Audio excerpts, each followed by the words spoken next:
Problem note करना।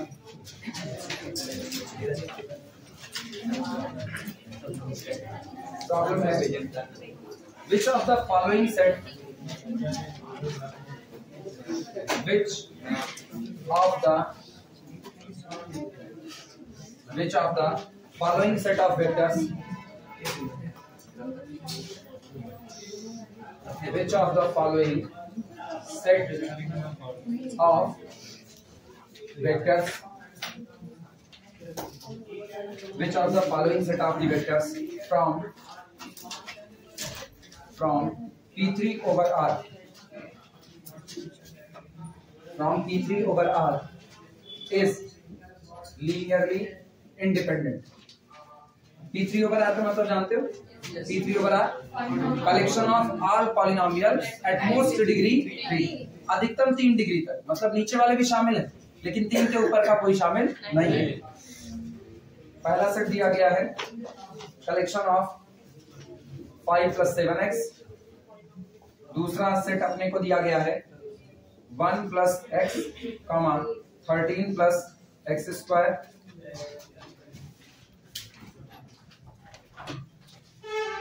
तीसरा set हमें दिया गया है 1 + x², पहला 1 + x, दूसरा 1 + x², अगला है 6x + 7x², 7x², चौथा लिखना, चौथा दिया गया है 1 + x, 1 + x², 1 + x³, 5 + x + x² + 3x³, पांचवा सेट अपने को दिया गया है 1 + x, 1 + x², 1 + x³, x + x², x + x³, ये टोटल 5 न्यूमेरिकल। हमको ये बताना है इनमें से कौन सा सेट एलआई है, कौन सा सेट एलडी है। पहले पूरा नोट कर लो, उसके बाद फिर शुरुआत करते हैं।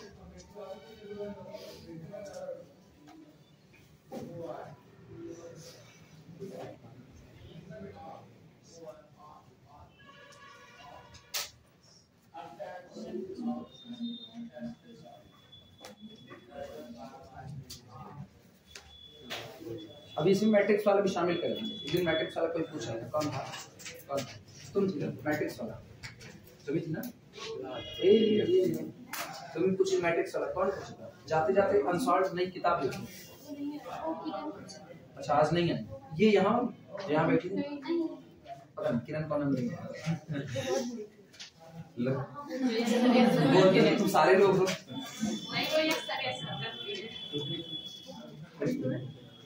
लिख लेना तो शुरुआत करें।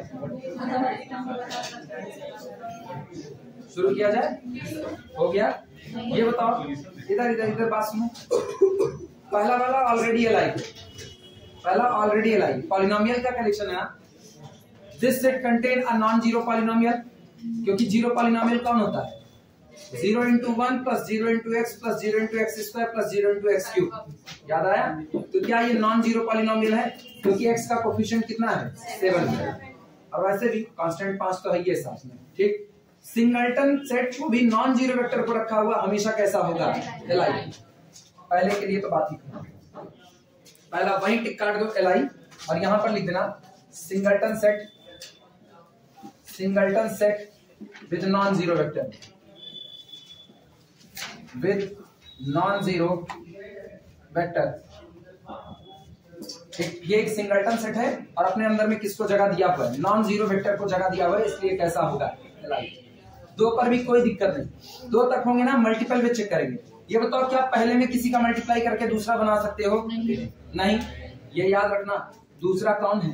x², और आपको x से x² बनाने के लिए कम से कम x का मल्टीप्लाई तो करना पड़ेगा, वो आप कर नहीं सकते, वो आप नहीं कर सकते। आप मल्टीप्लाई केवल किसका कर सकते हो? स्केलर का, क्योंकि फील्ड किसकी है? रियल की फील्ड है, और रियल की फील्ड है तो ऑब्वियस सी बात है आप रियल क्वांटिटी का ही मल्टीप्लाई करो, एक्स का मल्टीप्लाई नहीं हो सकता। इसका मतलब इन दोनों में से कोई भी वेक्टर किसी का मल्टीपल नहीं है। ये भी कैसा होगा? LI. as vectors are not multiple of each other. Vectors are not multiple of each other, क्योंकि दिए गए वेक्टर एक दूसरे के मल्टीपल नहीं है। सिंगलटन सेट पर और दो वेक्टर के कलेक्शन पर आप सारा का सारा रिजल्ट सीधे लिखो, कोई इक्वेशन बनाने की, कोई ट्रिवियल नॉन ट्रिवियल चेक करने की नीड अपने को नहीं, सीधा काम करेंगे। अगर दोनों में से एक भी जीरो हो गया, मामला ही खत्म। If our set contain a zero vector then our set must be linearly dependent. और अगर दोनों नॉन जीरो कंटेन किया तो देखने पर पता चलेगा कि आप पहले में किसी का मल्टीप्लाई करके दूसरा बना सकते हो कि नहीं। आज की तारीख में दोनों में किसी का भी मल्टीप्लाई करके कुछ भी बनने वाला नहीं है, तो इसका मतलब आपका सेट कैसा रहा, LI। यहां से हम प्रॉपर वे में चेक करेंगे जैसा हमको एग्जाम में लिखना है। ठीक, क्या पूरा मिटा दिया जाए? वो लाइन लिख लो तब मिटाएं।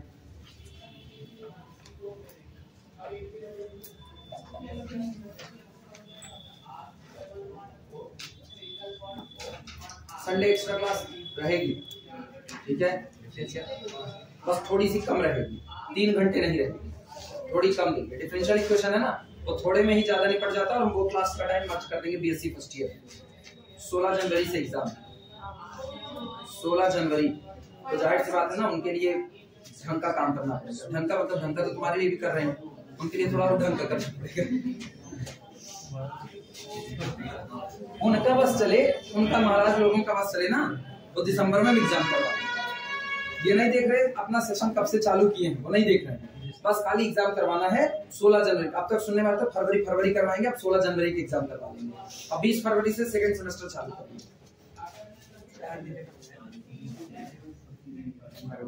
20 फरवरी भैया, अरे तीसरा वाला मिटा, तीसरा करना था ना, पूरा मिटा। चलो तीसरा चेक करते हैं, और सुनो मेरे साथ बने रहना, ये देखना कम टाइम में आप सीधे मैट्रिक्स कैसे बनाओगे। तीसरा हम लिख रहे हैं, थर्ड सेट दिया गया है,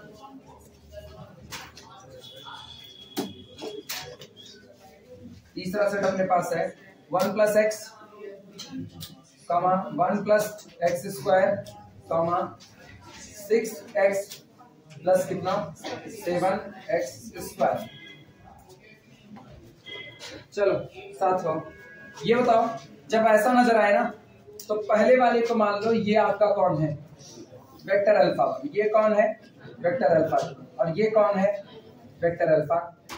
तीनों मान लिया, अल्फा 1, अल्फा 2, अल्फा 3। अब हमारा एक काम रह गया है, अल्फा 1, अल्फा 2, अल्फा 3 का इस्तेमाल करते हुए एक होमोजीनियस इक्वेशन को तैयार करना, और फिर उस होमोजीनियस इक्वेशन का सॉल्यूशन निकालना। अगर उसके पास नॉन ट्रिवियल सॉल्यूशन होगा तो दिया गया सेट कैसा होगा, LD होगा, और अगर केवल ट्रिवियल सॉल्यूशन होगा तो दिया गया सेट कैसा होगा, LI होगा। क्लियर है? लिखना, let for C1, C2, C3 belong to the our real field are C1 into alpha 1 plus C2 into alpha 2 plus C3 into alpha 3 is equal to कितना, 0 vector. This implies that C1 into alpha 1 बोलो 1 plus x plus C2 into alpha 2 बोलो 1 plus x square plus C3 into 6x plus कितना 7x square। लिखेगा कोई नहीं, पहले साथों साथ देखते चलो फिर लिखना बाद में। इज इक्वल टू, इधर सुनो, ये कौन है, 0 वेक्टर। आप किस दुनिया में काम कर रहे हो, पॉलिनोमियल की। तो पॉलिनोमियल की दुनिया में 0 वेक्टर जो होगा वो भी पॉलिनोमियल के ही तौर पर लिखा जाएगा। ये बताओ कै डिग्री हाईएस्ट नजर आ रही है, 2 डिग्री तक। तो इसका मतलब हम लोग लिखेंगे 0 into 1 plus 0 into x plus 0 into x square. अगर ये 3 डिग्री तक होता तो हम इधर क्या लिखते, 0 into x क्यूब लिखते। क्लियर है ये बातें? अब देखना, दिस इंप्लाइज दैट, पहले कांस्टेंट फैक्टर इकट्ठा करो, कांस्टेंट C1 plus C2, बस। तो इधर से हुआ C1 plus C2 और प्लस 0 C3 चलेगा, प्लस अच्छा इंटू 1 कर देते हैं, कोई दिक्कत, कांस्टेंट टर्म। अच्छा अब की बार x का फैक्टर देखना, C1x, यहाँ कुछ नहीं है यहाँ पर, तो इसका मतलब ब्रैकेट के अंदर में C1x प्लस 0 C2, क्योंकि है नहीं C2 का, तो प्लस 6 C3 और बाहर कौन आया प्लस। अब की बार एक्स स्क्वायर का फैक्टर पहले में नहीं है, जब पहले में नहीं है तो 0 इंटू C1, दूसरे में मौजूद है प्लस 1 इंटू C2 लिख दो केवल। अगला प्लस 7 इंटू C3 और इधर कौन एक्स स्क्वायर बराबर 0 into 1 plus 0 into x plus 0 into x square. ये बताना दो पॉलिनोमियल आपस में कब बराबर होते हैं, जब उनके करस्पॉन्डिंग कोफिशिएंट करस्पॉन्डिंग पावर के करस्पॉन्डिंग कोफिशिएंट आपस में कैसे बराबर। यानी दिस इंप्लाइज दैट अपने को तीन इक्वेशन मिले। पहला बोलना C1 plus C2 plus 0 C3 बराबर कितना 0। अगला बोलना C1 plus 0 C2 plus 6 C3 बराबर कितना 0। अगला इक्वेशन 0 C1 प्लस कितना C2 यानी 1 इंटू C2 और फिर प्लस 7 इंटू C3 बराबर कितना 0। ये बताओ अगर हम इसको मैट्रिक्स फॉर्म में कन्वर्ट करें तो मैट्रिक्स फॉर्म में क्या बनेगा, पहला कॉलम किसकी वजह से C1 की वजह से कितना 1 1 0, दूसरा 1 0 1, तीसरा 0 6 7 और इधर कौन आया C1 C2 C3 और बराबर के उधर कौन रहा 0 0 0। और जरा पहचानिए ये कॉलम बने कैसे, चेक करना। सुनो कांस्टेंट टर्म बोलो, कांस्टेंट टर्म 1 1 0 मिला कि नहीं। अब की बार x की पावर 1 का टर्म देखना, x की पावर 1 का कितना x की पावर 1 का टर्म x की पावर 1 0 इधर का देखना। यही पैटर्न अपने को पकड़ना है कि आखिर ये लोग बने कैसे। अच्छा इसका मतलब आप कॉलम का पैटर्न पकड़ते हैं, कॉलम का जरा पूरे में 1 1 0 ये तो ठीक था। इसके बाद फिर 1 इधर कितना हुआ 0 और इधर कितना, ठीक है ये नहीं चल रहा इस तरह, इस पैटर्न पे नहीं। अच्छा आता एक्स स्क्वायर का टर्म देखें 0, एक्स स्क्वायर का टर्म 1 और एक्स स्क्वायर का टर्म 7, मतलब ये कुछ ऐसा चल रहा है। सबसे नीचे एक्स स्क्वायर के कोफिशिएंट, सबसे नीचे एक्स स्क्वायर के, इसके ऊपर एक्स की पावर 1 के, इसके ऊपर कांस्टेंट से, यानी ऊपर से नीचे आप पावर बढ़ते हुए कोफिशिएंट डाल रहे हैं और नीचे से ऊपर जाए तो घटते। सबसे पहली रो बनी है किसकी वजह से, कांस्टेंट की वजह से। पहले में कांस्टेंट 1, दूसरे में 1, तीसरे में 0, फिर कांस्टेंट खत्म हो गया। एक्स की पावर 1 का कोफिशिएंट पहले में, दूसरे में, तीसरे में, फिर एक्स स्क्वायर का कोफिशिएंट 0। अगर ये एक्स की पावर 3 होता तो अगले वाली रो किससे लगती, एक्स की पावर 3 से लगती। पैटर्न मिला। चलो पहले इतना लिख डालो, इतना लिख डालो, बाकी तो जान ही रहो हम करने क्या बात है। इसको ना ऐसे पढ़ा जाता है, first row is the coefficient of constant term, second row is the coefficient of x की power 1, third row generated by the coefficient of x square, fourth row is generated by the coefficient of x की power 3। जिस number की रो बना रहे हो उससे एक कम power ले रहे हो। देखो अभी हम पूरा ना रिमार्क में लिखवा देते हैं इस चीज को, जब टाइम कम रहेगा तो सीधे बनाओ, लेकिन हाँ टाइम रहे तो ये पूरा काम करो। नंबर लेना है 5 नंबर मजाक नहीं। उसको क्या पता तुमने मैट्रिक्स कहां से बनाई, कैसे बनाई, क्या पता। कौन सा इसके पहले जितने आए थे, कौन से पिछले वाले जो करवा रहे थे ना, वो कोई जरूरी नहीं सिमेट्रिक मिले ना, वो तो पैटर्न था, बन गया ऐसा बन गया।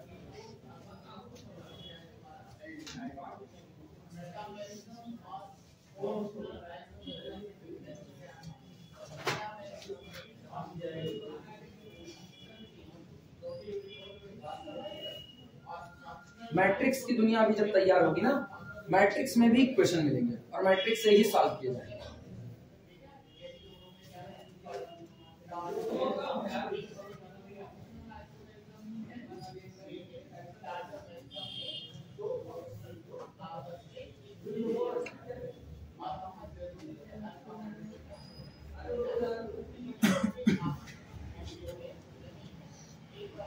लिख लो, हो जाए तो बताना।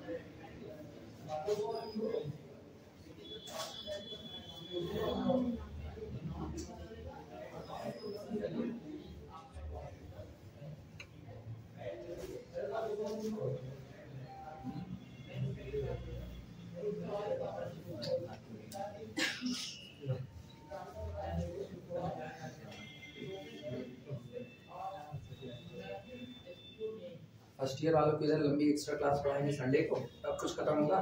इंटीग्रल पोर्शन के लिए उनको वीडियो लेक्चर लंबे लंबे बना देंगे, तब खत्म होगा। उनके खत्म हो तो तुम्हारे पे आएंगे, फिर 1 बाई नहीं, तुम्हारा थर्ड ईयर दोनों का एक साथ चलेगा। फुर्सत आई एक बार, ये बड़ा बवाल काम है। पूरा थर्ड ईयर वाला उठा करके ला करके फर्स्ट ईयर में डाल दिए। अब उनकी शक्ल देख करके समझाना पड़ता है। एक तो अव्वल वो लोग प्रमोट हुए हैं, मतलब ये एक बात बुरी है कि वो लोग प्रमोट हुए हैं, तो जाहिर सी बात है ना, जो आपका अंडरस्टैंडिंग लेवल होता है वो थोड़ा सा डाउन है।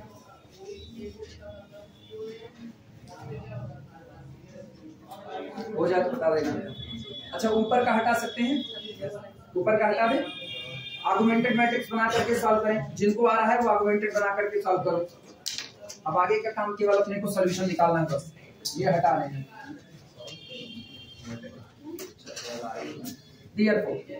आर्गुमेंटेड मैट्रिक्स देखना 1 1 0, अगला कौन है 1 0 1, फिर अगला कौन होगा 0 6 7, एक डॉटेड लाइन 0 0 0।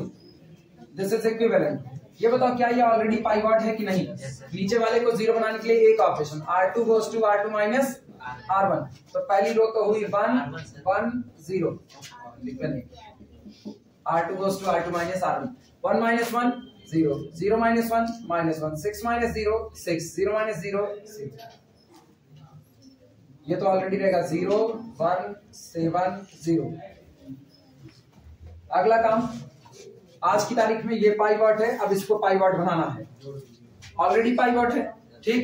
उठा करके सेकंड रो को थर्ड रो में ऐड कर दें, इसके नीचे ये 0 बन जाएगा, यानी this is equivalent to R3 goes to R3 में ऐड कर दो कितने को, R2 को।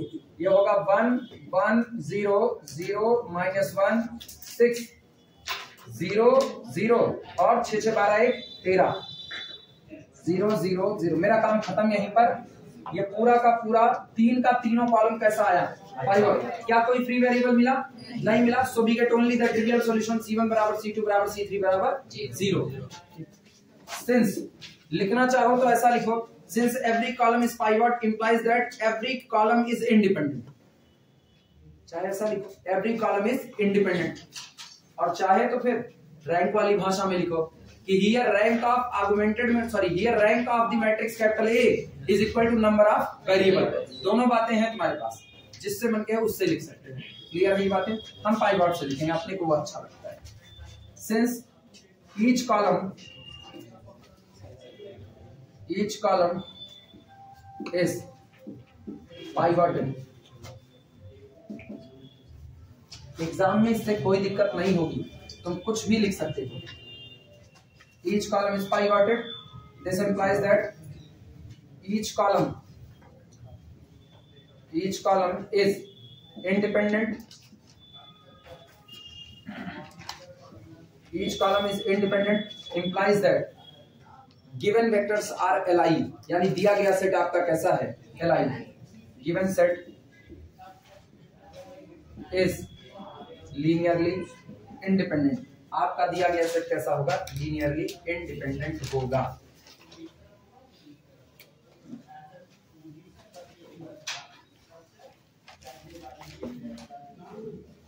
कॉलम बनाना सीखना है तुमको। ये तो रो बनाने की बात आई, कॉलम बनाना सीख लो कि आप कॉलम को कैसे बनाते हो। ये बताओ जरा हमको, वही सेट एक बार फिर से बोल देना। ये हटा सकते हैं, हाँ यही सेट हमको फिर से एक बार बोल दो। 1 plus x square 6x plus कितना 7x स्क्वायर। सुनो, ये जो वेक्टर दिया गया ना, इस वेक्टर को फिर से लिखना, कैसे लिखेंगे वो गौर करना। ये बताना, पहले constant term 1 plus 1 into x plus 0 into x square लिख दिया। अगला वाला देखना, 1 plus 0 into x plus 1 into x square. अगला वाला बोलना 0 इंटू 1 प्लस 0 इंटू 1, मतलब कांस्टेंट फैक्टर सीधे सीधे 0 लिख देना, चलेगा। प्लस अगला 6 into x plus 7 into x square. अब सुनना, पहला कॉलम बनेगा पहले वेक्टर से, दूसरा कॉलम बनेगा दूसरे वेक्टर से, तीसरा कॉलम बनेगा तीसरे वेक्टर से। इसीलिए कहते हैं पहला कॉलम पहले वेक्टर से बन रहा है, दूसरा कॉलम दूसरे वेक्टर से बन रहा है। तीसरा कॉलम तीसरे वेक्टर से बन रहा है, इसलिए अगर तीनों कॉलम इंडिपेंडेंट हो गए ना, मतलब तीनों कॉलम पाइवट हो गए, तो तीनों वेक्टर पाइवट हो जाएंगे। आई बात समझ में? यानी ये बनेगा मैट्रिक्स, देखना 1 1 0।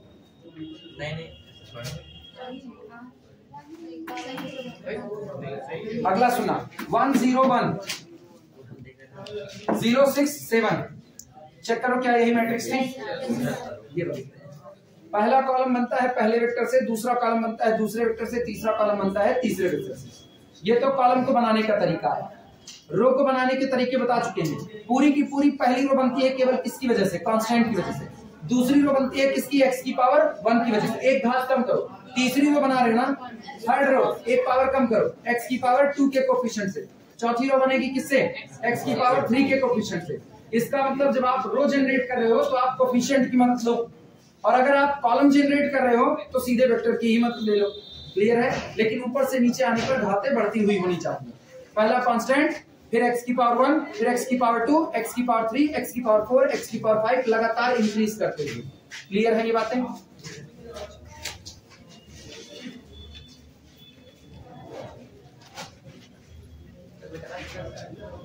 लिख चुके ना?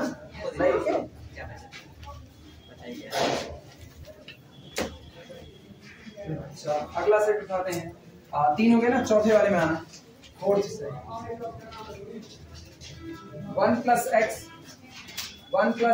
स्क्वायर, 1 प्लस एक्स क्यूब और 5 plus x square plus 3x cube.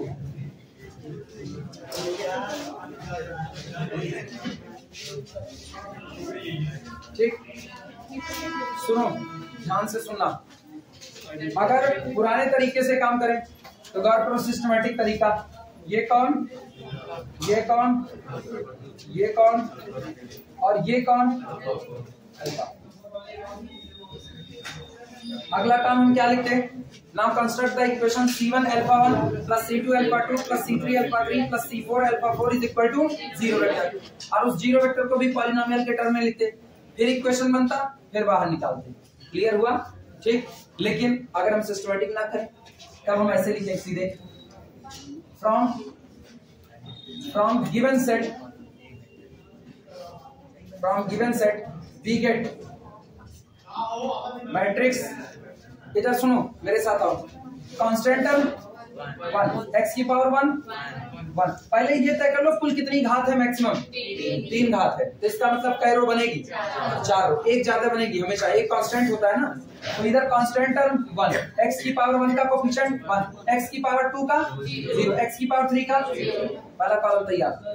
अगला सुना, कांस्टेंट टर्म, इसके बाद x की पावर 1 0, x की पावर 2, x की पावर 3, यहाँ कांस्टेंट टर्म x की पावर 1, x की पावर 2, x की पावर 3 का कोफिशिएंट, यहाँ कांस्टेंट टर्म x की पावर 1, x की पावर 2, x की पावर 3।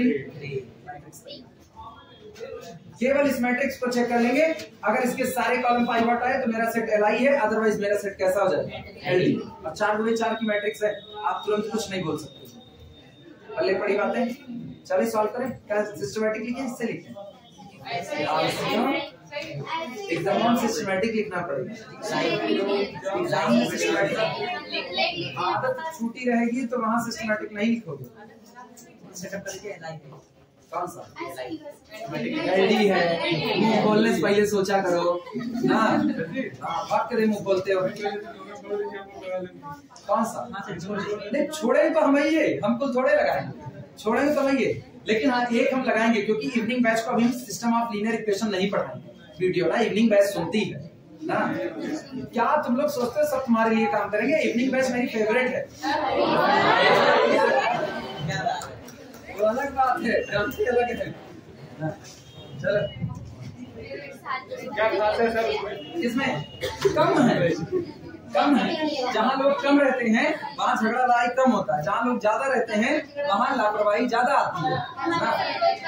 किसी से सुनो, कोई 4 भाई 5 भाई हैं, पिताजी के अरे जब फलाना एक गिलास पानी लेगा, अब फलाना अपने छोटे भाई कह रहा है आप पानी मांगा था, जब पानी वो आप रास्ते में जाते जाते अपने छोटे वाले से कहेगा बाबू पानी मांगे हैं, 1 घंटा भाई कहा पे पहुंचाना है। अब उसको सुना दिया, एक से एक चल रहे हैं, जब एक का है ना तो नहीं जाएगा बाबू, कूट देंगे। सोल्यूशन लिखना, लेट अगर वो कोई काम कर रहा हो C1 इंटू अल्फा 1, पिताजी पानी मांगे उससे जरूरी काम कुछ नहीं हो सकता है, plus C2 alpha 2 plus C3 alpha 3 plus C4 alpha 4 is equal to 0 vector. लिखो लिखो लिखो लिखो। हाँ हाँ, इसीलिए शॉर्ट, अगर छोटे में बता दो कुछ ना तो लिखने का मन नहीं करता, ऐसे एग्जाम में कह दोगे लिखने का मन नहीं कर रहा है, ये सादा जमा कर दीजिए, हमको सब आता है।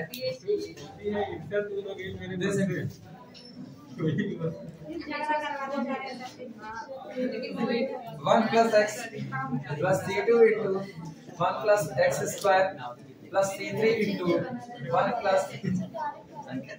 अच्छा, अब सच्चाई बोले, सच्चाई सच्चाई ये है, कोई नहीं, सच्चाई ये है कोई नहीं है। अभी ये वीडियो शाम वाले देखेंगे तो शाम को हमसे शिकायत करते हैं, सच्ची सुबह भी हमारी बुराई करते हैं आप, तो वो डैमेज कंट्रोल करते हैं। आप देखो, बताओ डैमेज और डैमेज कर दिए। मुझसे ईमानदार कौन होगा, मुझसे ज्यादा ईमानदार। Plus C4 into 5 plus x plus x square plus 3x cube और बराबर, सुनो एरिया 51 है, कहाँ लिख रहे हैं, कई घात का है, 3 घात का। तो पहला होगा 0 into 1 plus 0 into x plus 0 into x square plus 0 into. ठीक, अब इक्वेशन फटाफट बना लो। दिस इंप्लाइज दैट, पहले कांस्टेंट टर्म वालों से इक्वेशन बनाओ। अब हम इधर उधर नहीं कर रहे, सीधे देखना, C1 plus C2 plus C3 plus 5C4, C1 plus C2 plus C3, this implies that C1 plus C2 plus C3 plus 5C4। ठीक, ये बताओ, इधर इधर इधर सुनो, कंपैरिजन नहीं करवाएंगे, क्योंकि लिखेंगे ना तो बहुत लंबा जाएगा, सीधे इक्वेशन बना रहे। From this we get C1 plus C2 plus C3 plus 5C4, constant term आया, इधर कांस्टेंट टर्म कितना है, 0, कंपैरिजन में क्या चल रहा, पहला इक्वेशन तैयार। अब की सुनना, आपकी x की पावर 1 का, इधर देखना, x की पावर 1 कितना आया, पहले में C1, यहाँ x की पावर तो प्लस 0 C2, इधर x की पावर 0, अरे x की पावर 1 का देख रहे हैं, 0 C3, इधर x की पावर 1 में plus C4 is equal to कितना, और x की पावर 2 देखते हैं, x की पावर 2 का हिस्सा यहाँ कितना, 0 है ही नहीं, तो 0 C1, x की पावर 2 बोलो तो प्लस C2, बोले 0 कर देना, यहाँ 1 है बहनी, x की पावर 2 का 0 C3, x की पावर 2 का इज इक्वल टू कितना, वो तो 0 ही चढ़ेगा क्योंकि तैयार तो होमोजीनियस करना है। और x की पावर 3 का देखते हैं, 0 C1 फिर प्लस 0 C2 फिर प्लस C3 और plus 3C4 is equal to 0। बन गया, ये आ रहा है कि नहीं आ रहा है। बस इसी इक्वेशन को सॉल्व करना है और बता देना है कि कंसिस्टेंसी, सॉरी डिपेंडेंट है या इंडिपेंडेंट, कंसिस्टेंट तो रहेगा, होमोजीनियस है। दिस इंप्लाइज दैट 1 1 0 0 1 0 1 0, अगला कौन है, 1 0 0 1 1 0 0 1, अगला 5 1 1 3। इसकी शक्लें बताती है एलबी है, इतने जीरो लेकर के किस दुनिया में जिंदा है। इक्विवेलेंट करो, सीधे रो ऑपरेशन लगाओ, क्या ये पाई वॉट है, इसको 0 करो तुरंत, R2 goes to R2 minus R1, तो पहली रो तो 1 1 1 5, ठीक है। अगले पर आते हैं, 1 minus 1 0 0 minus 1 minus 1 0 minus 1 minus 1 1 minus 5 minus 4, इनको छोड़ देना, 0 1 0 1, ठीक है, 0 0 1 3।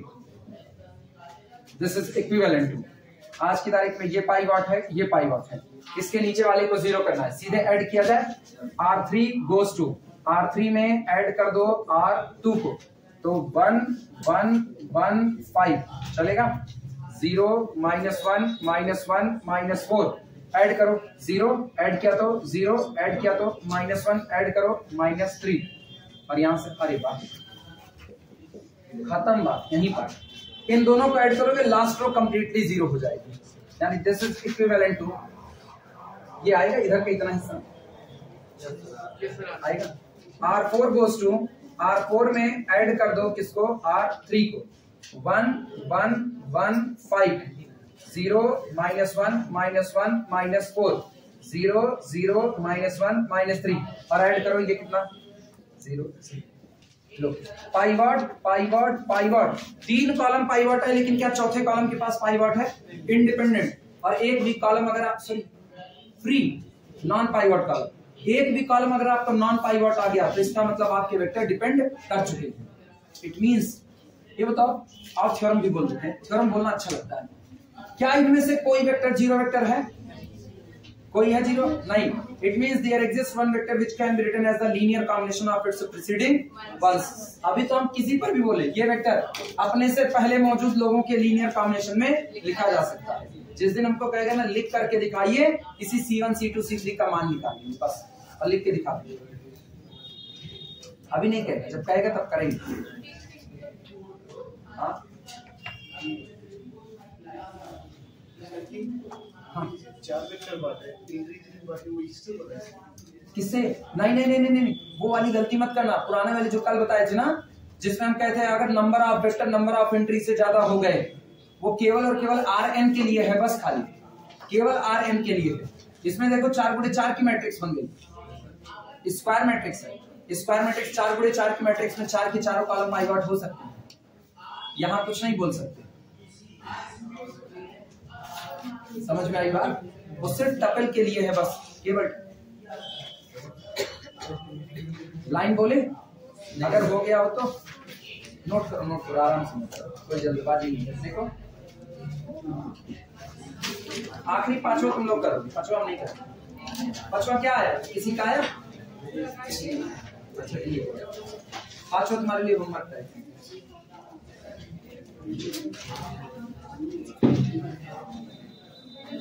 तब तक इनको नोट नहीं कहा है, भी बढ़ा रहे हैं।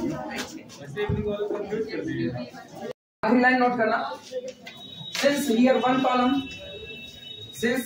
column becomes non-pivot, since here one columns become non-pivot column, since here one column becomes non-pivot column।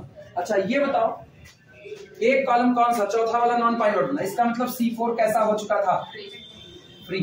पहला कॉलम किसकी वजह से बना, C1 के, दूसरा किसकी वजह, C2, तीसरा C3, चौथा C4, और C4 वाला नॉन पाइवट छूट गया कि नहीं, तो C4 आपका कौन बन गया, free. implies that C4 is free, implies that C4 is free, implies that C4 is free हुआ, and hence we have non-trivial solution, and hence we have non-trivial solution, and hence we have non-trivial solution, hence we have non-trivial solution, implies that given set is LD, implies that given set is linearly dependent। linearly dependent का मतलब है इस set में जो vector हैं वो एक दूसरे की मदद से तैयार किए जा सकते हैं। आप चाहो तो आप इस वेक्टर को बाकी 3 की मदद से लिख दो, आप चाहो तो इस पहले वेक्टर को इनकी मदद से लिख दो, आप चाहो तो किसी को भी किसी की भी मदद से लिख सकते हो, कोई भी किसी की भी मदद से लिखा जा सकता है। क्लियर है ये बातें? अच्छा सुनो, एक चीज हम इसमें आगे बढ़ा रहे हैं, अब हम तुमको धीमे से डिपेंडेंसी रिलेशन सिखाना होगा। डिपेंडेंसी रिलेशन अगर सामने वाले ने कह दिया ना दिखाइए इनके बीच में कौन सा रिलेशन है, तब आप कैसे निकालोगे, क्योंकि इतना काम तो कर ही चुके हैं। कोई नया न्यूमेरिकल उठाएंगे, उस नए न्यूमेरिकल में फिर इतना तामझाम करेंगे, उससे अच्छा है डिपेंडेंसी रिलेशन को यहीं पर सीखते चले। अब जितने न्यूमेरिकल करवाएंगे भले वो लिखे जाए LI है कि LD है, आप केवल ये बताइए, हम सब में उनका डिपेंडेंसी रिलेशन निकालने वाले हैं, सब में। हेडिंग डाल देना डिपेंडेंसी रिलेशन, हेडिंग डाल देना डिपेंडेंसी रिलेशन, और इसी न्यूमेरिकल का है, आर्टिकल नहीं है कोई, डिपेंडेंसी रिलेशन निकालने चल रहे बस खाली।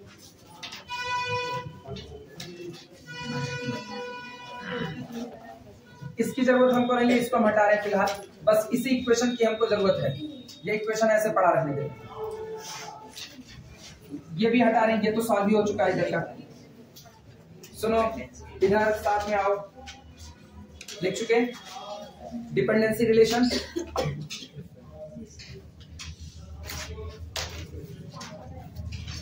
इधर ध्यान दो, इधर यहां से हम जा रहे हैं रिड्यूस डिक्लाइन की तरफ, यहां से रिड्यूस डिक्लाइन फॉर्म में लौट रहे हैं, और रिड्यूस डिक्लाइन फॉर्म हमको बताएगा कि इनके बीच में कौन सा डिपेंडेंसी रिलेशन होगा। लिखना this matrix is equivalent to, फिर वहीं के आगे शुरुआत करें, this matrix is equivalent to, जहां तुम हेडिंग डालो डिपेंडेंसी रिलेशन ना, वहीं से ऐसे लिख देना, लास्ट मैट्रिक्स इक्विवेलेंट टू। अब उस मैट्रिक्स के ऊपर ऑपरेशन लगाओ, बोलो ऊपर वाले को क्या करना है, 0, इधर को भी क्या करना है, 0। क्या हम R2 में R3 को ऐड कर दें, नहीं, घटा दें। अगर हम R2 में से R3 को घटा दें तो -1 माइनस -1 दैट इज -1 + 1 0 हो जाएगा, और क्या हम R1 में R3 को ऐड कर दें, ये 0 हो जाएगा। यानी अगला ऑपरेशन हम ये चल रहे हैं, यहां ऑपरेशन देखना, R2 गोज टू, R2 में से घटा दो किसको, R3 को, चलेगा। और बताना R1 गोज टू, R1 में से R1 में ऐड कर दिया जाए किसको, R3। मैट्रिक्स देखना, लास्ट में तो पहले सब कंप्लीटली 0 0 0। अच्छा ये बताओ, सुनो, क्या हम V में से डॉटेड लाइन के साथ आर्गुमेंटेड में 0 0 0 इन्वॉल्व कर ले, कोई दिक्कत नहीं। तो इसका मतलब अब हम इसको आर्गुमेंटेड में इन्वॉल्व करा रहे हैं। फिर भी ना करना चाहिए ना अपने को, कोई दिक्कत नहीं, लास्ट में तो 0 लिखेंगे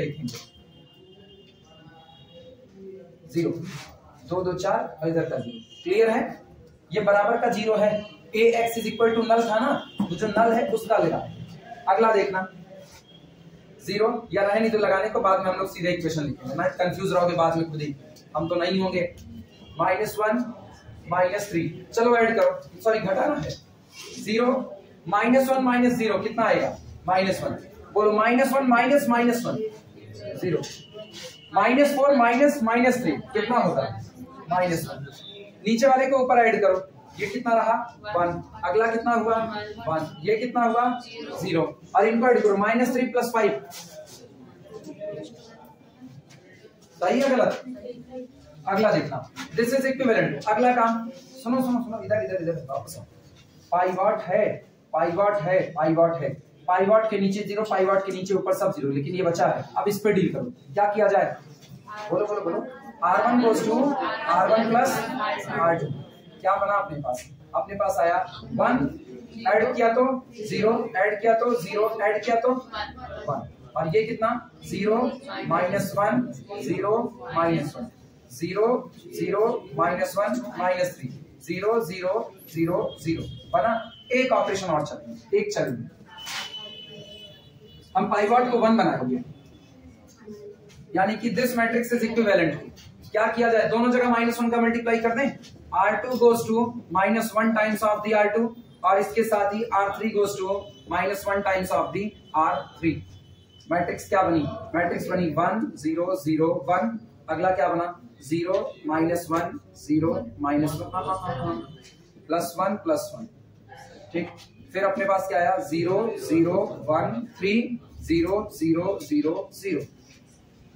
ये तो फाइनल मैट्रिक्स आई। अब सुनना, यहां से रिड्यूस्ड इक्वेशन अगर निकाला जाए, रिड्यूस्ड इक्वेशन, तो ये बताओ बराबर के उधर सब कितना था, 0 0 0 ही तो था। तो पहला इक्वेशन देखना क्या मिला अपने को, therefore reduced equation is, इसको this implies that। इधर देखना, पहला कॉलम किसकी वजह से, दूसरा, तीसरा, चौथा, 1 × C1 मतलब केवल कितना C1 + 0 × C2 + 0 × C3 + 1 × C4, और C4 फ्री है तो उधर लेकर के जाओ, बराबर कितना -C। चलेगा। अगला देखना 0 × C1 कोई मतलब नहीं, 1 × C2 + 0 × C3, यानी कि C2 is equal to C3 बराबर -3 C4, और C4 खुद कैसा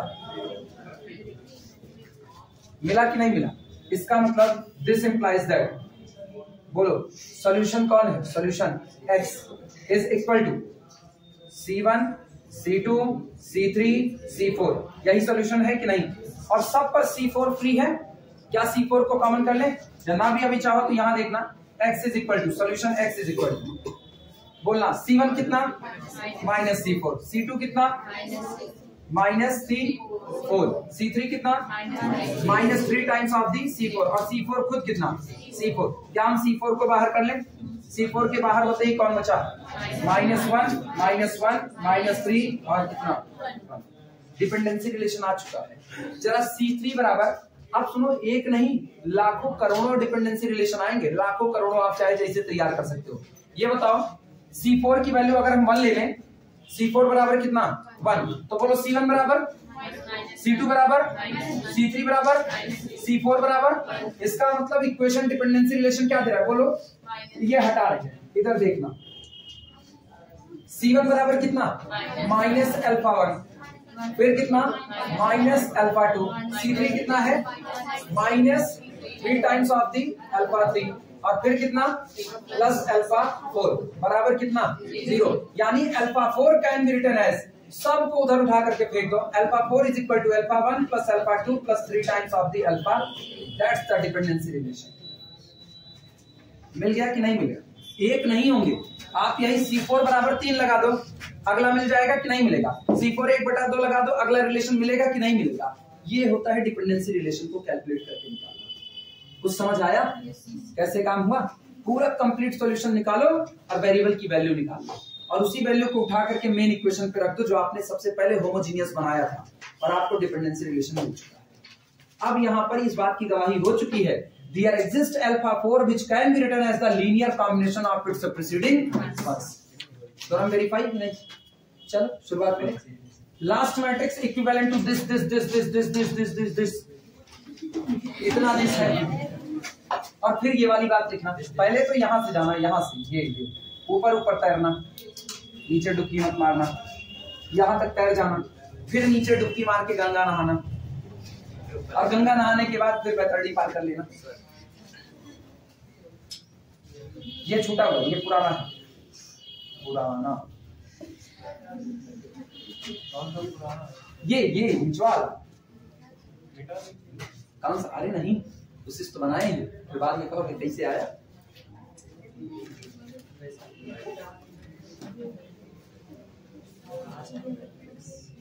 जिस दिन सेट को डिपेंडेंसी रिलेशन दिखाने के लिए कहेगा ना, उस दिन थोड़ा सा काम बढ़ जाएगा।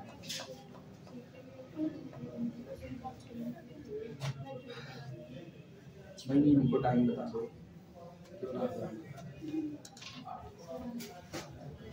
कितना? 9:14 सोचने लगे हम तो सोचे उसी दूसरे गोले पे टाइम हो गया। ये हम लोग अपनी क्लास के अंदर भी इतना ज्यादा कैसे पढ़ लिए? 45 मिनट की क्लास में नहीं, अपने 1 घंटे पढ़े ना, 1 घंटे तो चली जाता है।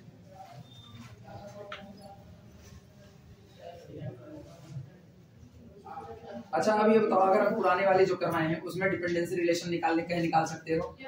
सारा काम तो कर ही चुके थे, रिड्यूस डिक्लाइन में जा करके सॉल्यूशन सेट और निकाल लेना था। C4 इनफाइनाइट वैल्यू ले सकता है, चाहे जो आप भरते जाओ, तो जैसे जैसे C4 की वैल्यू रखोगे वैसे वैसे एक एक डिपेंडेंसी रिलेशन सामने आता जाएगा।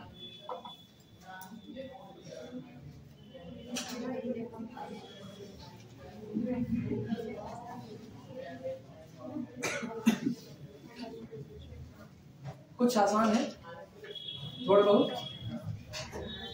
आवाजें नहीं निकलेगी, साफ समझ लिया। अरे 2-4% आसान है, 2-4% कुछ पल्ले पड़ा, थोड़ा बहुत। तुम बोरिंग है सर। हाँ बोरिंग है। अरे यार लीनियर अलजेब्रा को कोई कैसे बोरिंग कह सकता है?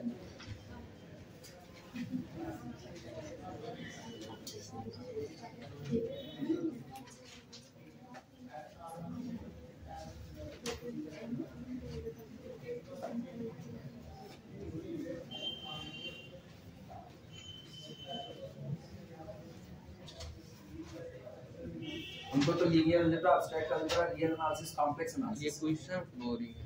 क्वेश्चंस क्या है? वही बार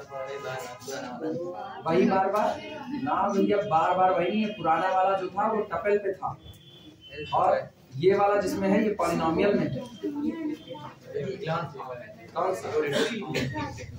वो एक टूल है, टूल को आप छोड़ नहीं सकते। सोचो आप हर दिन कहो हम रोज नई बाइक बदलेंगे, कहाँ पॉसिबल है। एक दिन पापा कहेंगे भैया माफ करो ना, तुम हायाबुसा लेकर के टहल जाओ, लेकिन फिलहाल हमको छोड़े रखो। सीधे इनकार होगा। ये एक टूल है, मैट्रिक्स आपके काम को आसान करते हैं। अभी हम यही तुमको कहते ना, सोचो यही बोरियत भरा ना होता अगर हम तुमको यही कह देते वेरिएबल एलिमिनेट करो और लगाओ।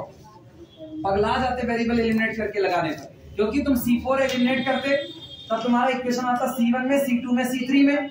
अब C3 एलिमिनेट करते इक्वेशन बनाते C1 में, C2 में, और अब उसमें से C2 एलिमिनेट करके किसको बनाते C1। अब फिर बैक सब्स्टिट्यूशन लगाते तो C2 बनता, फिर लगाते तो C3, फिर लगाते C4। इतना लंबा सवाल होता ना, 4 पन्ना तुम एक के सवाल लगाते। मैट्रिक्स तुमको एक ऐसा टूल मिल गया ना, आप सीधे उठाते हो मैट्रिक्स में रखते हो, वेरिएबल की टेंशन नहीं है, सॉल्व करते चले जाओ, लास्ट में आंसर दे देते हो, फट से निकल जाता है। वास्तविकता में मैट्रिक्स आपके काम को हद दर्जे आसान कर दी। मैट्रिक्स सारा बर्डन अपने ऊपर झेल रही है और आपको फ्री कर दी है।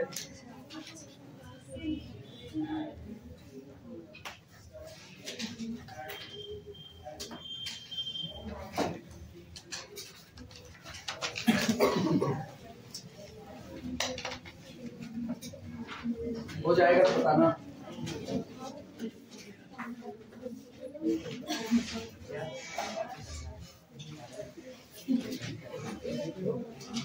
अब सुनो, अब हम वो लिखा देते हैं जब आप मैट्रिक्स को डायरेक्टली कैसे बनाते हैं। ठीक है, मैट्रिक्स को सीधे बनाना बता दे रहे हैं, किस हिसाब से बनेगा। ये सब हो गया हो तो हटाया जाए। ये अच्छा ये बताओ, डिपेंडेंसी रिलेशन लिखे, ये लिखे डिपेंडेंसी रिलेशन हो गया सबका।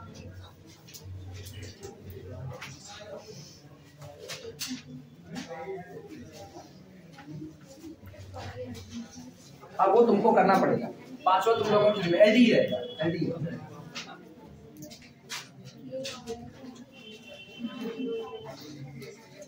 नोट करके लिखना, नोट लिखो, note note note.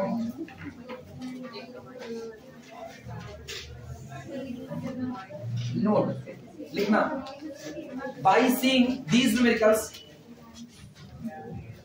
Bye seeing these numericals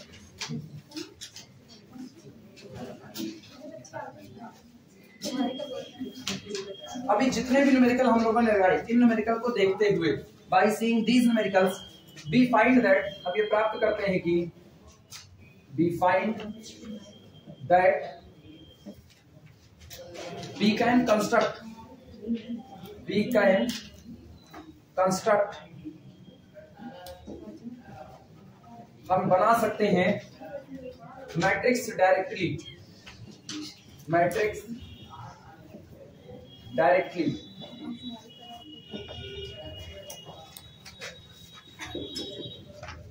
in matrix. अब मैट्रिक्स को सीधे बनाने का तरीका लिखते हैं। In matrix first row is dash coefficient of सुनो, चाहे मेरी तरह लिखो coefficient of 1 in each polynomial, और चाहे लिख दो constant term in each polynomial, दोनों में से। ठीक है, कांस्टेंट टर्म लिखोगे। एक्चुअली हम सारे कोफिशिएंट लिखने वाले हैं, इसीलिए हम ऊपर वाला भी कोफिशिएंट की ही भाषा में लिखना चाहते हैं। तुम लोग लिखना चाहो तुम लोग लिख दो constant term in each polynomial, हम नहीं लिखेंगे, पूछे ही काहे के लिए। Coefficient of 1 in every vector,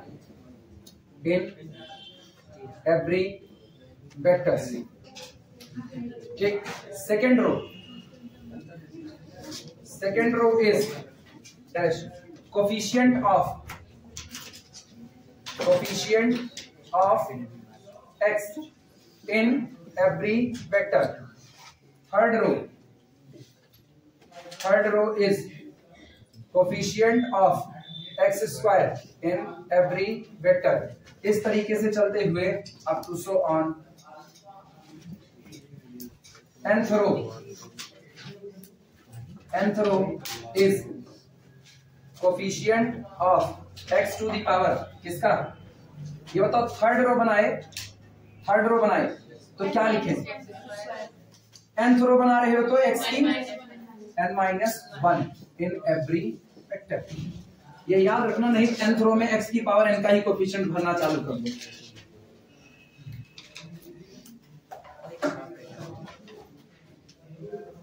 अगर आपकी रैंक दिए गए वेक्टर्स के बराबर आती है, जैसे हमको 10 वेक्टर दिया गया, मेरी रैंक 10 आ गई, मेरा सेट कैसा होगा? LI। ठीक। और अगर मेरी रैंक उससे कम आती है तो मेरा सेट कैसा होगा? LD होगा। लिखना चाहिए, भी लिख दो लास्ट में। इफ रैंक इज इक्वल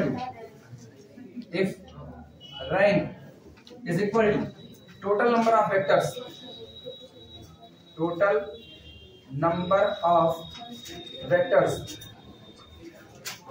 जरा देखो, जो सेट LI थे, जो सेट LI थे, ठीक है, उसमें रैंक देखो कितनी आई। अरे पहला सेट LI था, पहले सेट में कितना वेक्टर था? 1। उसकी रैंक भी कितनी आई? 1 आई। क्लियर है? दूसरा सेट कितना वेक्टर था? 2। रैंक कितनी आई? तीसरे वेक्टर में तुमने रैंक निकाली है, तीसरे वेक्टर में रैंक देखो 3 आई। वेक्टर कितने थे? चौथे वेक्टर में देखो 3 आई। चौथे वेक्टर में रैंक कितनी आई? वेक्टर कितने थे? कम हो गया कि नहीं हो गया? LD पड़ गया। ठीक। If rank is equal to total number of vectors in given set implies that set is LI, implies that set is linearly independent if यदि rank less than, हम पहले बता रहे हैं, ये सारी बात तुमको याद नहीं करना है, ये सारी बात रट्टा नहीं मारी जाती है, केवल समझ की बात है। जो आपको पॉलिनोमियल का पूरा कलेक्शन दिया गया है उसको उठाओ, लीनियर कॉम्बिनेशन तैयार करो, सब बराबर करो किसके? 0 के। और कोई अगर इसको रटने पर आए ना, ये केवल फील की चीज है, ये रटने की चीज नहीं। कितना रटोगे? पूरे लीनियर अलजेब्रा में भरा पड़ा है थ्योरी का थ्योरी, कितना रटोगे? इसलिए थ्योरी समझने की कोशिश करो, रटने की नहीं। मेरा केवल एक काम है, दिए गए वेक्टर को LI LD चेक करना। हम एक ही काम करेंगे, सारे वेक्टर को उठा करके लीनियर कॉम्बिनेशन बराबर कर देंगे किसके? 0 के। अब सबका वेक्टर अलग अलग करके फिर बराबर करेंगे किसके? 0। इक्वेशन बनेगा, सॉल्व करेंगे, आंसर। सिंपल सा rule. If rank is less than total number of vectors in given set implies that set is linearly dependent। दिया गया सेट कैसा होगा? डिपेंडेंट होगा।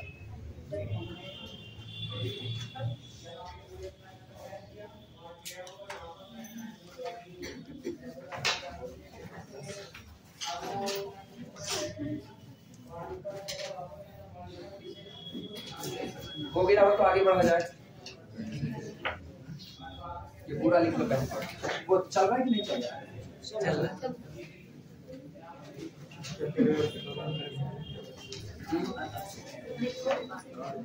कुछ कहे क्या? हम भी अर्थिक करते और कुछ नहीं कहेंगे, उनका डिफरेंशियल इक्वेशन जरूरी है सर, जरूरी क्या? ऐसा डोज मिलना जरूरी है। और दे दें, खुलता है और दे दें, दे दीजिए, कोई दिक्कत नहीं।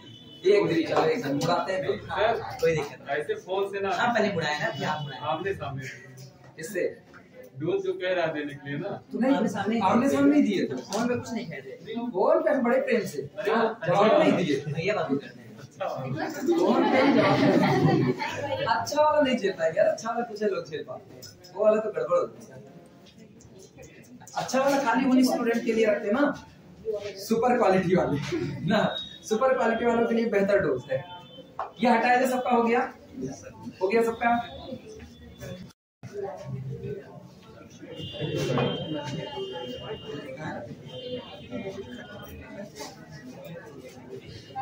प्रॉब्लम नोट करना। प्रॉब्लम देखो, which of the following,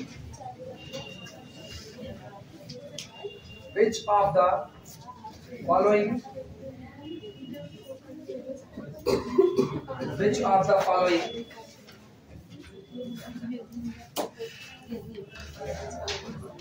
is are linearly independent set of vectors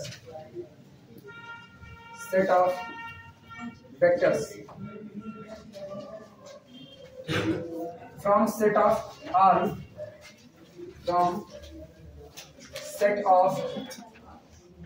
all real valued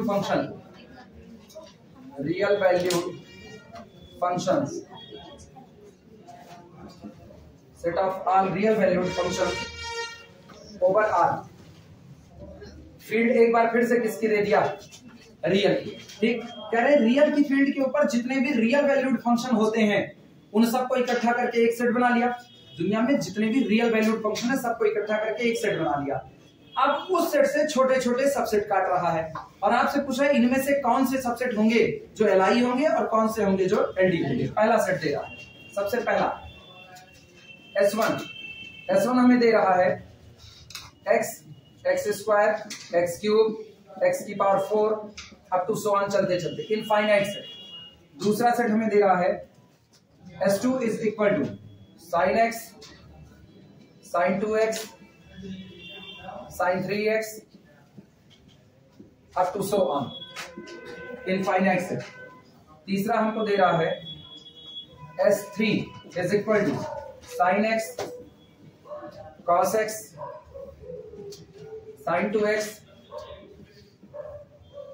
cos 2x finite set है।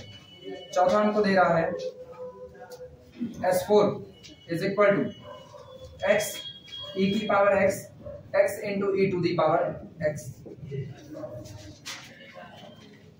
अलग अलग वैरायटी के न्यूमेरिकल पकड़ रहे हैं। सबसे पहला टपल में पकड़े, टपल के 4 न्यूमेरिकल थे, 4 5 कितने थे टपल वाले?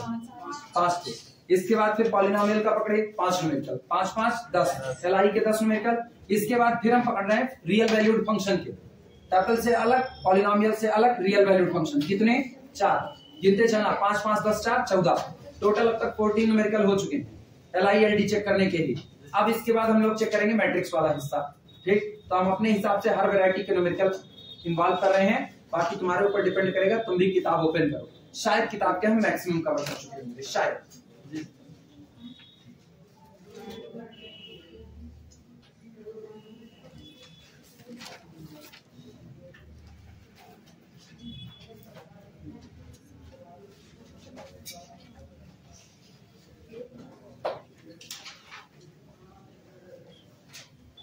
ईमानदारी से पढ़ोगे ना तो तुमको ककहरे की तरह रट, लेकिन ईमानदारी से पढ़ोगे तो। ईमानदारी से नहीं पढ़ोगे तो भैया हम कुछ नहीं कर सकते हैं। हम अपने हिसाब से खूब न्यूमेरिकल करा रहे हैं, बाकी नहीं लगा रहे हैं। और हम लास्ट तक यही परिपाटी चला रहे हैं कि हम आखिरी तक तुमको खूब, इवन हम स्टैटिक्स डायनामिक्स पढ़ाएंगे ना, स्टैटिक्स डायनामिक्स के भी हिस्से में अगर तुम्हारे पूरी की पूरी किताब में 26 न्यूमेरिकल होंगे पर चैप्टर, 26 न्यूमेरिकल होंगे ना, हम 26 में से 20 करवा देंगे, 6 तुम्हारे लिए छोड़ेंगे। कुछ खुद से प्रैक्टिस करोगे, सब हम ही करेंगे ना। तो 6 तुम्हारे लिए छोड़ेंगे तुम्हारी प्रैक्टिस को, 20 हम करवा देंगे हर चैप्टर से। 14 होंगे ना तो 10 करा देंगे, 4 छोड़ेंगे तुम्हारे लिए। मतलब हम दहाई के आंकड़े पे चलेंगे। 10 होगा तो दहाई का भी चलेगा, पैमाना बदल देंगे। सब 5 कराएंगे, 5 छोड़ देंगे, आधा। इवन ऑड भी तो कुछ होता है, इवन प्राइम, ऑड प्राइम ना, ट्विन प्राइम्स। चले शुरुआत करें। ट्विन प्राइम जुड़वा लोगों में अंतर बहुत कम होता है। वो प्राइम जिनके बीच का डिफरेंस 2 होता है उनको ट्विन प्राइम कहा जाता है। शुरुआत करें। सुनो इधर आओ, क्या ये एक इनफाइनाइट सेट है कि नहीं? एक इनफाइनाइट सेट उस दिन एलआई होता है जिस दिन उसके सारे पॉसिबल सबसेट भी कैसे हो? एलआई। यही ना? अब ये बताना, अगर हम इसका पॉसिबल सबसेट निकालें तो इसका पॉसिबल सबसेट देखना, सिंगलटन एक्स फाई तो होगा ही होगा। सिंगलटन एक्स एलआई और नॉट एलआई। आप एक्स बराबर 0 नहीं बोल सकते हो क्योंकि ये फंक्शन बटोरे गए हैं। ठीक है, अगला देखना, एक्स अगला एक्स स्क्वायर, बोलो सिंगलटन सेट एलआई। अगला बोलना एक्स क्यूब, कैसा हुआ? एलआई। इन जनरल बोले एक्स टू दी पावर एन, यहाँ पे इंटीग्रल कुछ भी करो, एलआई होगा कि नहीं? अब की बात डबल वाले निकाल रहे हैं, एक्स कामा एक्स स्क्वायर। किसी के दिमाग में आया कि हम एक्स कामा एक्स स्क्वायर में हम सीधे लिख सकते हैं x square can be written as the x into x. गलत। आप यहाँ जो भी लगाओगे ना, रियल नंबर लगाओ, फंक्शन नहीं लगा सकते हो। फंक्शन को फंक्शन के मल्टीपल में नहीं लिखा जा रहा, जो फंक्शन दिए गए हैं उनके लीनियर कॉम्बिनेशन में लिखना है। तो क्या आप कभी भी एक्स स्क्वायर को एक्स की वजह से बना सकते हो? नंबर से मल्टीप्लाई करके, नंबर से। कभी पॉसिबल नहीं। एक्स स्क्वायर में जब एक्स में एक्स का मल्टीप्लाई करोगे तभी बनेगा, उस पे तो आप कर नहीं सकते हो। तो इसका मतलब ये भी सेट आपका कैसा हुआ, एलआई हुआ। अब की बार बोलना, हम एक्स ले रहे हैं, एक्स स्क्वायर ले रहे हैं, एक्स क्यूब ले रहे हैं, अभी भी कैसा, क्योंकि आप नंबर का ही मल्टीप्लाई कर सकते हो, इसका मतलब कोई किसी से बनने वाला नहीं। हम चाहे जो पॉसिबल सबसेट निकालें वो हमेशा कैसा होगा, एलआई, वो कभी भी एलडी नहीं हो सकता है। क्लियर है? इन जनरल अगर हम इसका nth ऑर्डर का सेट एलआई करवा दे, इन जनरल nth ऑर्डर का सेट एलआई करवा दे, तो n+1 का एलआई होगा कि नहीं, n+2 का भी एलआई होगा कि नहीं, n+3 का, क्योंकि अब तो n की वैल्यू भरनी है। हम तुमसे कह रहे हैं कि इसका nth ऑर्डर का सेट जिसके पास एग्जैक्टली n एलिमेंट है वो एलआई है, तो n की वैल्यू चेंज करो, n+1 LI, n+2 LI, n+3 LI. और देखो उसको मैट्रिक्स से निपटा सकते हैं, ध्यान देना। बोलो, इसमें से अगर हम n लोगों का टुकड़ा काटे तो क्या बनेगा, x, x स्क्वायर, x की power 3, so on x to the power n। Polynomial है कि नहीं है, पॉलिनोमियल का कलेक्शन, इसका मतलब क्या बनेगा, c1 into x plus c2 into x square plus c3 into x cube plus so on plus cn into x to the power n is equal to, सही चलेगा? अभी बताना। अच्छा चलो कॉलम से ही बना लेते हैं। पहला कॉलम किसकी वजह से बनता था, इनकी वजह से। पहला कॉलम बना, सीधे मैट्रिक्स बना रही, ये भी छोड़ो, बवाल हटाओ, सीधे मैट्रिक्स बनाओ। पहला कॉलम किसकी वजह से, कांस्टेंट टर्म तो है नहीं, तो कांस्टेंट टर्म तो किसी में नहीं है, लिखे ही क्यों, सीधे शुरुआत करते। बोलो कितना, इसके बाद हाँ आइडेंटिटी मैट्रिक्स बनने वाली है। यहां बोलना x की पावर 1 का कोफिशिएंट और x स्क्वायर का, और इसके बाद सब यहां पर कांस्टेंट टर्म, सॉरी x की पावर 1 का कोफिशिएंट, x की पावर 2 का, x की पावर 3 का। इस तरीके से चलते चलते क्या ये आइडेंटिटी मैट्रिक्स बनी कि नहीं, एलआई। अगर तुम ज्यादा से ज्यादा इसमें और मिला देते x की पावर n प्लस एक कॉलम और बढ़ जाता, अगला मिलाते एक और बढ़ जाता, क्या ये सेट कभी एलटी होने वाला है, ये झमाझम एलआई से। आई बात समझ में? तो पहला तो हुआ एलआई। क्या साइन एक्स को साइन 2x से बना सकते हो, कभी नहीं। नंबर एक तो गुणा करना है, साइन 2x का अपना फार्मूला होता है जिसमें साइन एक्स वगैरह, याद आया? साइन 3x को बना सकते हो, कोई किसी से नहीं बनेगा, एलआई। ये कोई किसी से नहीं, एलआई। ये एलडी मत कहना, ये धोखा है। इन दोनों का ना प्रोडक्ट किया गया है यहाँ पर, और अपने को इसको तैयार करने के लिए लीनियर कॉम्बिनेशन तैयार करना नंबर से। आप ये तो लिख सकते थे 2x + 4x to e to the power x, आप ये लिख सकते थे x + e to the power x, लेकिन यहाँ आप क्या लिख रहे हो, अंतर आ गया कि नहीं? थर्ड वाले में क्या दिक्कत आई कहीं? रुको रुको रुको, किसका sin 2x का फार्मूला बोलो, कितना, 2 sin x इंटू कितना cos x। आप बताओ इसमें, अच्छा इसमें sin x और कितना, हाँ हाँ जोड़ सकते हो, लीनियर कॉम्बिनेशन करना है, मल्टीपल नहीं करना है ना, लीनियर कॉम्बिनेशन करना, ऑल पॉसिबल लीनियर कॉम्बिनेशन करना है। तुम तो मल्टीप्लाई करती है, अंतर आया कि नहीं? यही धोखा है। sin 2x can not be written as the linear combination of sin x and cos 2x। Sorry, sin 2x can not be written as the linear combination of sin x and cos x। It can be written as the product of sin x and cos x का multiple. इनका multiple बनाया, इनके product का multiple, ना कि इनका multiple. फर्क मिला कि नहीं मिला? प्रोडक्ट तो नहीं करना है, इस बात पे खुली रोक है। आई बात समझ में? तो ये जितने सेट दिए गए ना सब एलआई, कोई इसमें से एलडी नहीं है। टाइम बताओ तो लिखाएंगे।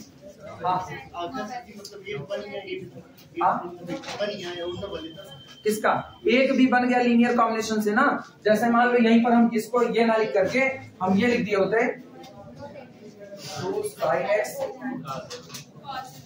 इंटू cos, अगर हम ये लिखते ठीक, अभी तुम पुराना वाला ही लिखे हैं, अभी तुम पुराना वाला ही लिखे हैं। अरे यही तो sin 2x होता है, लेकिन अगर हम ये लिख देते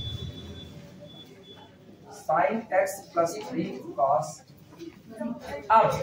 अब एलडी था, क्योंकि अब आप इसको बना सकते हो कैसे, इसमें कितने का मल्टीप्लाई करो, 3 से, इसमें 1 से, दोनों को जोड़ दो, ये बन गया कि नहीं बन गया? अब ये एलडी हो जाता है। तो अपने को लीनियर कॉम्बिनेशन देखना है, मल्टीपल नहीं देखने हैं। क्लियर है ये बातें? ये बात सबको पल्ले पड़ी? अच्छा पहले बताओ टाइम कितना हुआ?